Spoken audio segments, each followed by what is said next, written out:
Muy buenos a todos y bienvenidos al canal. Hoy les traigo el game test del portátil Lenovo Legion 5. Usualmente hago este video luego de la review completa, pero en esta ocasión decidí publicarlo primero, para que cuando realice el análisis final ya esté toda la información sobre el rendimiento en juegos. En este caso podremos sacar unas conclusiones, pero más con una visión del rendimiento de los componentes, especialmente en gaming. No te muevas que esto es PT Review. Este video llega gracias a GiftGMall. GiftGMall es una tienda de claves de software con más de 15 años de experiencia en el mercado. Aquí podemos encontrar claves de Windows 10 Home o Professional y packs de Office a un precio totalmente reducido a comparación de la tienda de Microsoft. El único detalle de las claves de Windows es que son claves OEM, por lo que se adhieren a la placa madre de tu ordenador, pero pasar de $250 a menos de $15 es una oferta que no puedes dejar pasar. Se puede pagar con PayPal o con tarjetas de Visa o Mastercard. Y lo mejor de todo es que el código te viene al instante de haber completado la compra. Más información en la descripción del video, además de un código con el 30% de descuento. Muchas gracias a GiftGMall por patrocinar este espacio. Bueno, ya saben cómo va este video. Primero comenzaremos con los juegos competitivos e iremos subiendo de rango con los requisitos gráficos de los juegos AAA. Aunque a diferencia de pruebas anteriores, este portátil tiene integrado una pantalla de 120 Hz, por lo que en juegos que tengan un modo competitivo trataremos de llegar por lo menos a 120 FPS. Además, todos los resultados son salidos de caja. Al final entenderán por qué hago esta aclaración. Comencemos con Defense of the Ancient 2, o más conocido como Dota 2. Teniendo los gráficos en alto, en 1080p logramos obtener una media de 110 FPS, teniendo más de 120 por momentos, pero bajando por los 100 en grandes teamfights. Aquí ya desde un inicio tenemos una media de 120 para los hercios de la pantalla. Si tenemos las configuraciones en medio, los FPS se disparan hasta 160, obteniendo una media de 130, aunque de igual manera en ciertos momentos baja hasta 110. Si en ese caso decidimos poner todas las configuraciones en bajo, podemos llegar a los 180 FPS, pero la media se queda por los 150 a 160. En grandes teamfights puede bajar hasta 130 o poco menos de eso. En las configuraciones de bajo o medio es lo que te dará la mayor estabilidad en 120 Hz, incluso si agregas el limitador a 120 FPS. En CSGO es casi lo mismo, con las configuraciones en alto tenemos una media de 140 FPS, aunque dependiendo de la zona podrás llegar hasta los 180 FPS. Sin embargo también bajamos hasta los 110, pero rápidamente sube. En la configuración gráfica media es en donde casi nunca baja de los 125, e incluso podemos llegar hasta más de 180-190 FPS. Y la verdad es que en ninguno de los casos la gráfica estuvo en el 100% de uso, siempre rondaba por los 70%. Esto sucedía tanto en Dota 2 como en Counter-Strike. Claramente la gráfica va de manera holgada para estos juegos, y por lo menos hasta con configuraciones altas podemos llegar a los 120 FPS, aunque podría ser un poco mejor, por lo menos no bajar de esos 120. En Fortnite, que es un juego mucho más exigente que CSGO, con resolución en 1080p, con todas las configuraciones en épico, tenemos unos 52 FPS de media en los exteriores y unos 60 FPS de media en los interiores. Está dentro de lo que se espera de una 1650 Ti. Si solo desactivamos las sombras, tenemos una media de 70 FPS con subidas hasta de 80, pero ya no tenemos en ningún caso menos de 60 FPS. Con las configuraciones todo en alto, en interiores tenemos hasta 80 FPS e incluso un poco más. En exteriores tenemos una media de 67 FPS con subidas de más de 70, pero manteniéndose siempre por encima de los 60. Eso sería suficiente si solo tuviéramos una pantalla de 60 Hz. Este monitor es de 120, así que seguimos probando con las configuraciones en alto, pero con las sombras en medio, y en los exteriores los FPS subieron por los 80 FPS, e incluso en los lugares cerrados podemos subir hasta 100 FPS, mucho mejor, pero aún no llegamos a la medida que queremos. Desactivando las sombras, en los exteriores subimos unos 10 FPS, estando más por los 90.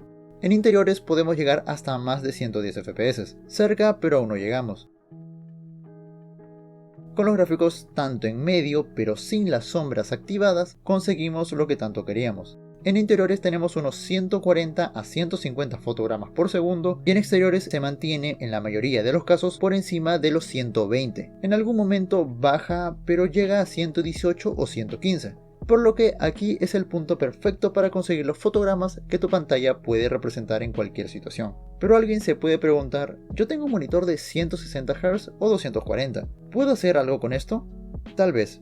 Con todas las configuraciones en bajo, obviamente sin sombras, tenemos una media de 150 FPS, incluso en interiores subiendo a poco más de 180, pero podemos ver que la gráfica ya no comienza a usarse ni cerca de los 95%, por lo que a partir de aquí ya no exprimimos mucho la gráfica.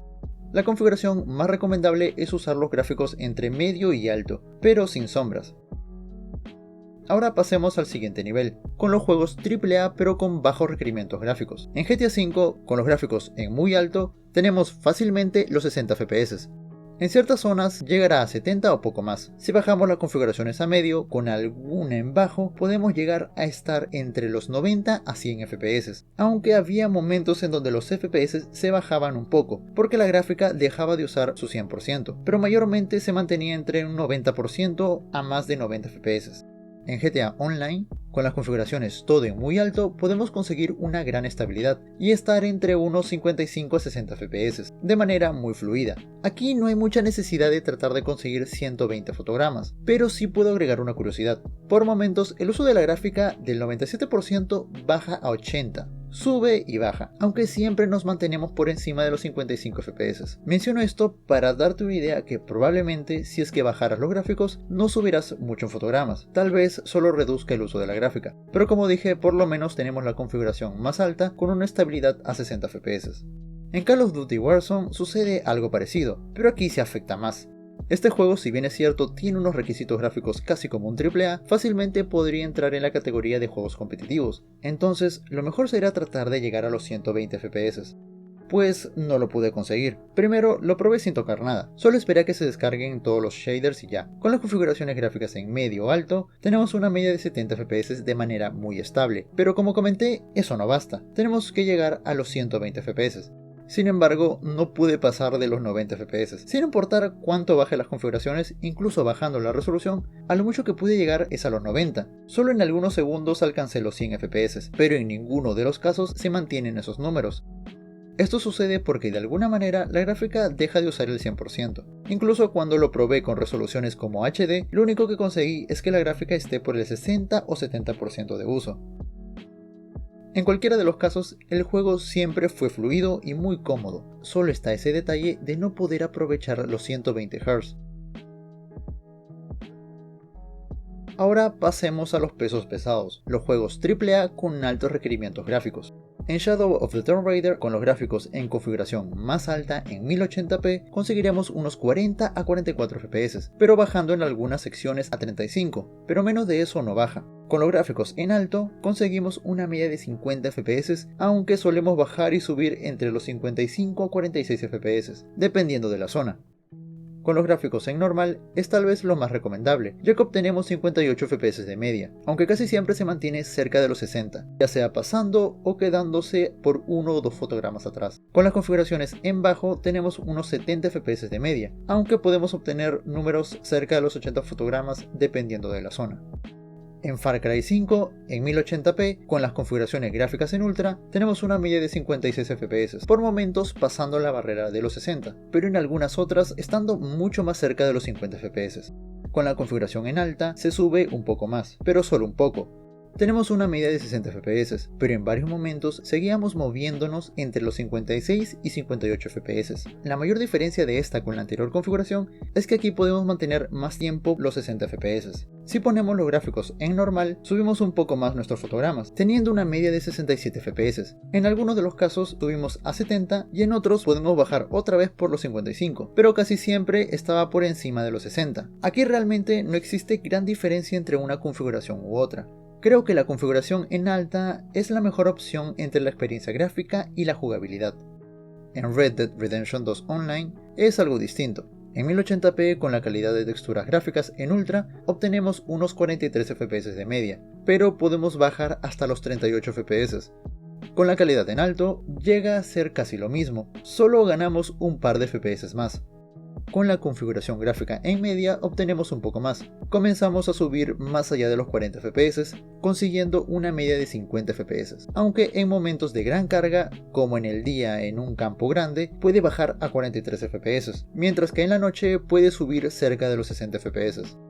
Sin embargo, con la configuración gráfica todo en bajo, logramos llegar a los 60 FPS con mayor estabilidad, aunque seguimos por momentos bajando a los 55 fotogramas, por lo que creo que esta es la mejor configuración, aunque podría subir sin sufrir mucho. En Metro Exodus, en 1080p con la configuración gráfica en Ultra, tenemos una media de 45 FPS, aunque puede bajar cerca de los 30 en momentos de mucha carga. Con los gráficos en alto, el cambio no es mucho, ya que tenemos una media de 50 FPS, pero bajamos muy cerca de los 40 en lugares muy exigentes. Sin embargo, en medio ya damos el salto a la barrera de los 60 FPS. Tenemos una media de 70 e incluso en los momentos de más exigencia no baja de los 60. En las zonas que son algo más cerradas puede subir hasta los 80 e incluso 90 FPS. Y por si tienes curiosidad, con los gráficos en bajo podrías disfrutar de los 120 Hz del monitor de este portátil. Para terminar, probemos el último título de Assassin's Creed. En 1080p con los gráficos en alto no pudimos llegar ni a los 30 FPS, nos manteníamos entre los 20 y 22 fotogramas por segundo. Pero con la calidad gráfica en normal subimos un poco más de 40 FPS en este caso. Aún podemos bajar a los 39, pero por lo general se mantiene por arriba de los 40. Con la calidad gráfica en bajo es tal vez la mejor opción para jugarlo con la mayor fluidez, ya que en casi todos los casos tenemos los 60 FPS e incluso por momentos subimos a poco más de 70. En cualquier caso, la decisión es de cada uno, prescindir de los detalles gráficos a tener unos 5 o 10 FPS más. En estos últimos juegos, creo que lo más importante es tratar de llegar a los 60, mucho más que los 120. Como ya lo habíamos visto en otro video, con la 1650 Ti es lo suficiente para poder jugar todos los juegos en Full HD sin tener que hacer magia, solo con mover las configuraciones preestablecidas, alto, medio, bajo, dependiendo del juego. Puede llegar a sacar 120 FPS en títulos seleccionados, pero también es cierto que por momentos se siente que podría dar más, en especial en el caso de Call of Duty, ya que de alguna manera en las configuraciones bajas no nos permite usar todo el 100% de la gráfica para sacar más FPS y llegar a los 120 Hz. Si en caso este portátil tuviera 60, no hablaría mucho de esto, pero al ser de 120 me da un pequeño sinsabor. Aún así, la gráfica como el CPU Ryzen 5 4600H nunca tuvo un thermal throttling y siempre estuvo en buenas temperaturas sin bajar ninguna de sus frecuencias. Y con respecto al CPU, siempre estuvo en un porcentaje de uso entre el 40% y 60%. Esto solo es el primer vistazo de este portátil y sus componentes, ya que aún falta hablar de otros temas, e incluso de una funcionalidad de Lenovo Vantage que permite aumentar un poco la frecuencia de la gráfica. ¿Cómo resultará? Eso les contaré en el próximo video. Muchas gracias por ver el video hasta aquí. Si les ha gustado no se olviden de darle like, compartan el video con sus amigos y suscríbanse al canal si no lo han hecho. Pueden seguirme en mis redes sociales y ya saben que también respondo por esos medios. Cuídense mucho y nos vemos en la review.